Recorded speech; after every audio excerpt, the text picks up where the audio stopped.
Gurma, good evening everyone, and you're welcome, and thank you for coming in and your presentation. First of all, commend all the good work that your different organisations are doing by engaging with various organisations around disability and ensuring that you're improving your services.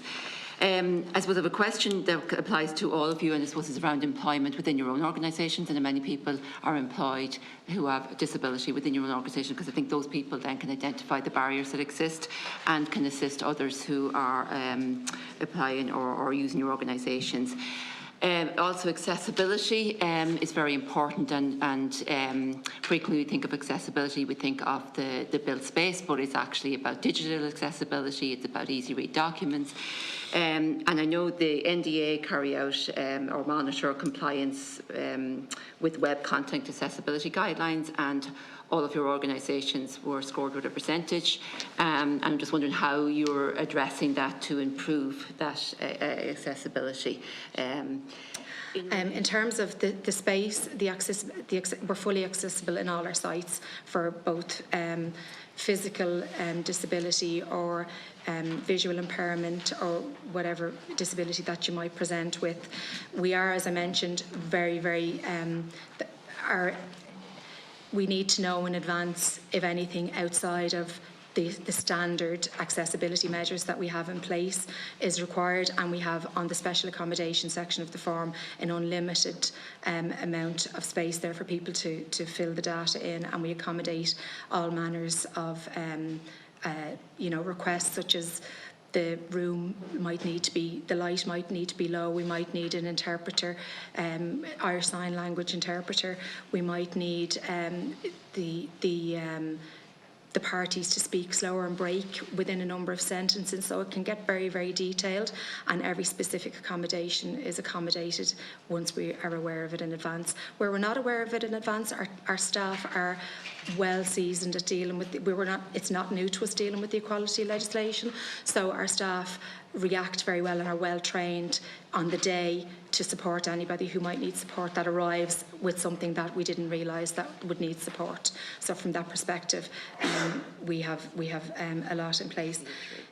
So in terms of the first question around how many people are employed, so as an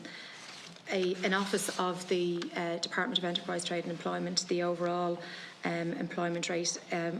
of staff in the department is 7% of those who have declared having a disability. We don't specifically have the data of every individual in the WRC that has a disability, given that there are hidden and obvious ones, but where we have people that require accommodations such as the braille printer that we referred to,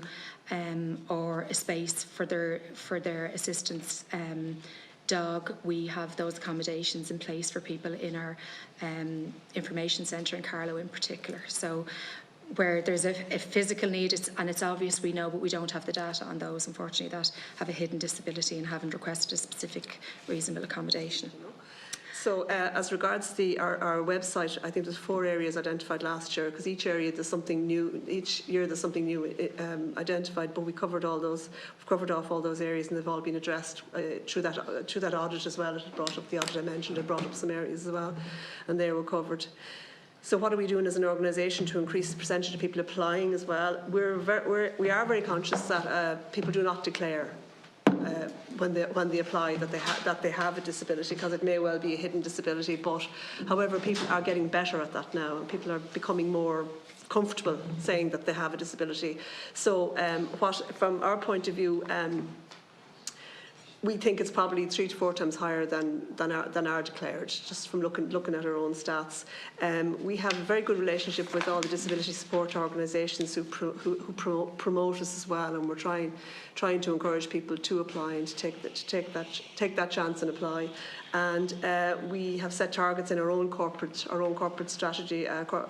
NUA 26, to increase by 20% the numbers applying and being assigned under the whole ED&I area, which includes disability as well.